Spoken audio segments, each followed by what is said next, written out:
What is going on, everybody? Welcome back to another episode of Countdown Scouting Network. I'm your host, Joey Garcia, and today we're finishing off the NFC West with the Los Angeles Rams. So let's get into this, and then the rest of the week we'll be doing the NFC South, and then we'll work on some undrafted free agents. All right, so their first pick was a second round pick. They ended up getting Steve Avila, the offensive lineman from TCU. I think this was a reach, and I think it was because they just needed to fill a role. This is one where you grab your biggest need instead of grabbing best available. I picked 36. This one hurts a lot because I was a big Steve Avila guy. I didn't really like him this early. So he's 6'4", 335 pounds. He's super big and strong, and he's a mover in the run game. That's probably his biggest strength is taking nose guards and moving them all the way to the end zone, just taking them to the goalpost. Laterally is a moving laterally is a bit of an issue for him. So playing a zone coverage or a zone system is going to be a little iffy for him, and also getting up to that next level. So you're really not wanting him to do any kinds of scoop blocks. He can't play guard. He's only a center. I think it's a limiting task to have him as center, but that's kind of why I gave this a harder grade. Going to their next pick, a seventh round pick, it was Byron Young, the edge rusher from Tennessee. This is not Byron Young, the interior defensive lineman from Alabama, who also was in this draft class. This is the edge rusher from Tennessee. So he's 6'2", 250 pounds. He's got really good burst, really good bend of the edge. The best part about him is kind of his story about how he got here. So I think he went to a JUCO school. They ended up disbanding their program. He ended up being a dollar. I think he worked at like a Dollar General as a manager there, and then he saw a flyer for a tryouts for some military college. He said, "Sure, why not?" Played there for a year, then ended up going to Tennessee. So he is an older prospect, and he's raw because he really hasn't gotten much coaching. He's got 1 year at Tennessee as like real coaching. He's just super athletic, explosive. So this is one where, as a third round pick, you want him to play right away, and as a 25-year-old rookie, you want him to play right away. But he's going to be someone that you kind of have to mold a little bit. But I do like this pick. I think in a year or two, molding him enough, he's going to be a pretty good edge rusher. Their next pick, I didn't really like this one as well. I just thought it was a little early. This is Kobe Turner, the defensive tackle from Wake Forest. He's 6'3", 310 pounds, and he's pretty explosive as an athlete, but he just doesn't do much as a run defender. And you're gonna have him playing one technique. There's a lot of these guys who can move out to three. I don't think he can move out to the three. I think he's purely an A gap pass rusher who's an adequate pass rusher. I know I talked about Gervon Dexter the other day, and I talked about Mozzie Smith and a couple other guys. He's not that kind of athlete, and he's not that kind of pass rusher. So he is a pass rush specialist from the interior that's just an adequate pass rush specialist. So we'll see if they can get more out of him than what I saw at Wake Forest. But at this time, I think he's more of a liability on the defensive line than he is a strength. Another pick that I wasn't a fan of him going this early. I like the competitiveness in him. Stetson Bennett, the quarterback out of Georgia, he's 5'10", 180 pounds, so he's a really small quarterback. He's got good mobility. He can throw on the run. He can run it himself if he has to, and he takes some shots, and he holds up taking shots. He's super competitive is another good thing for him, and his intermediate accuracy is good. He can't throw it downfield very well. Underneath is good. His arm's a little weak. He's got some maturity issues. There was some stuff that I was hearing about him, as well as his DUI arrest, blah, blah, blah. And as a 25-year-old, 20 whatever he is, 20, I think he's 25 years old. He's an older prospect, and to still kind of have the immaturity things is just a red flag for me. I don't feel comfortable with this pick. That's about all I've got. Their fifth round pick, they got Nick Hampton, the edge rusher from Appalachian State. He's 6'2", 235 pounds. I gave this a B minus. I like this pick. I think he's a special teams guy who also can come in on third downs. And if you need an extra guy, he's extremely explosive and he's got good length and flexibility to get around that edge. He can really bend the edge, is something that's good.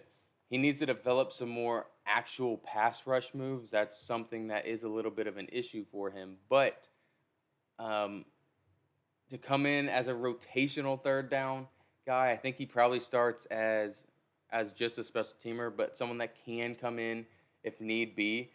He's a little lean, so holding up against the run, I think is going to be a real issue for him.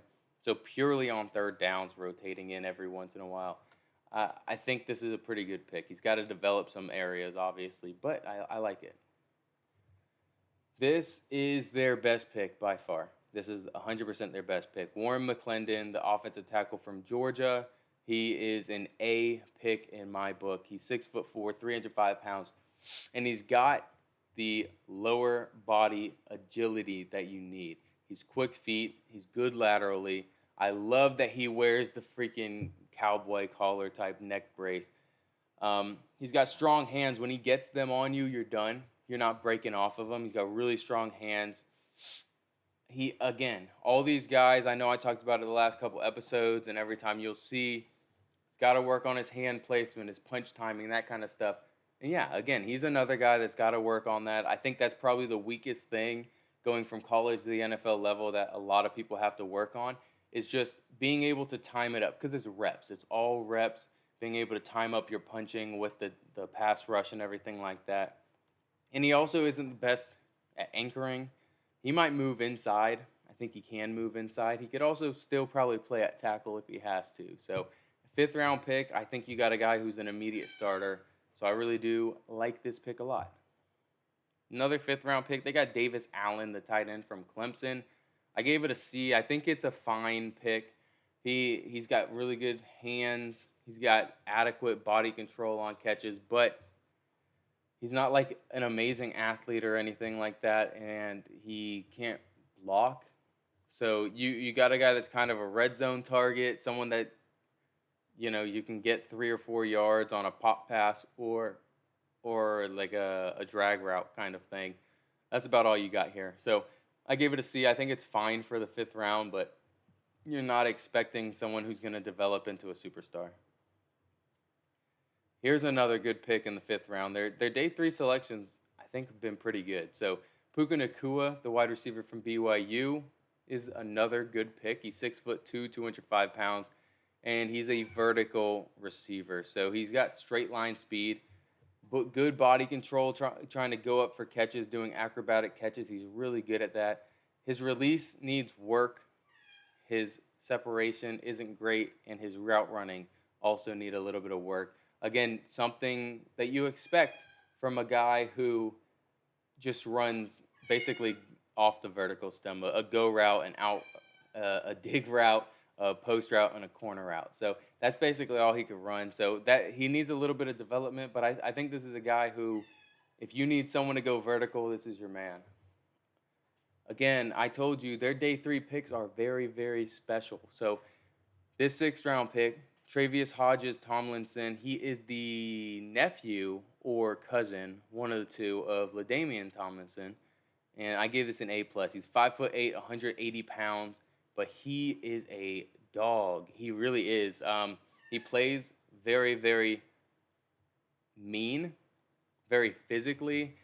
He's got really good speed, and he's an elite athlete. I mean, if you watched LaDainian LT play, just the tremendous athlete he was, this is the same guy, just at 5'8", 180 pounds. He's locked down in man. He's going to be playing nickel defender, but no matter if you're Cooper Kupp with your amazing route running from the slots or if you're Tyreek Hill, he's going to lock down people. I don't know if he'll lock down both of those guys, but He's going to lock down people. I think he's a Pro Bowl level nickel.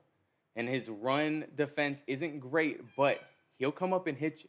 He's very physical, and I think he needs to be more disciplined with wrap ups, but he'll come down and hit you. He's very physical.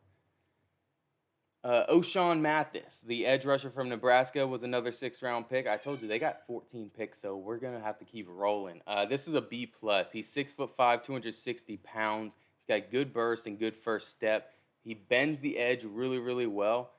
He's a pass rush specialist. That's really all you're getting right here is a special teamer and pass rush specialist. He doesn't anchor well against the run.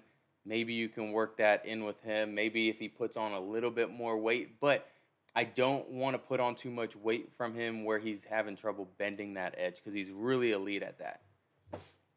Another now we're at the 7th round. They got a pick right here, Zach Evans, another solid day 3 pick. I gave this an A plus.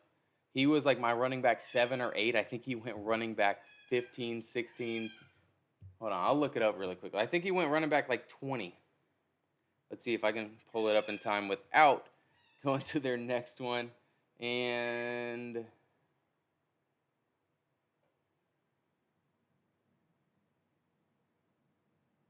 yeah, he was running back 20. I had him as RB7. So this was a steal right here. He's a physical runner. He's got really good burst and explosiveness. He doesn't really do much in the pass game. He's okay at pass catching, but he can't pass protect. I apologize if you hear my cat in the background. She's been doing that for about 5 minutes. I was hoping she would stop, but she wants to go outside. So he's got really good burst and explosiveness. He's not going to help out in the pass game. He can't pass protect. He's got okay hands, and that's about it. But as a pure runner, he's a really good running back in the 7th round. They got a punter in the 7th round from Wingate. Good for them. That's a punter on day 3. I think they have 2 picks left. They got Jason Taylor the second, safety out of Oklahoma State. He's not related to Jason Taylor, the linebacker edge rusher that played at Miami. That's a Hall of Famer. This is a completely different guy. He is 6 feet tall, 205 pounds. He's a box safety purely. That's all he really is. He's not a great athlete. He's not great in coverage, but he plays the run really well. So he's a special teamer and a box safety. And then the last one, Deshaun Johnson, the edge from Toledo. He's 6'3", 275 pounds.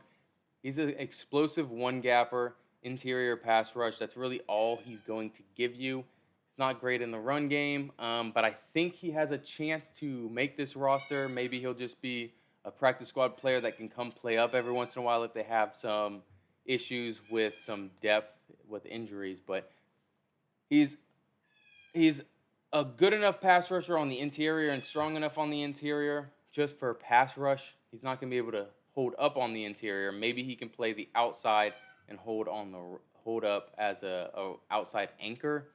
That's about it. So he might be able to play all around the defensive line, but it's purely in limited reps, I would say, or else he's going to be a liability. So appreciate you guys stopping by. I apologize if my cat was annoying.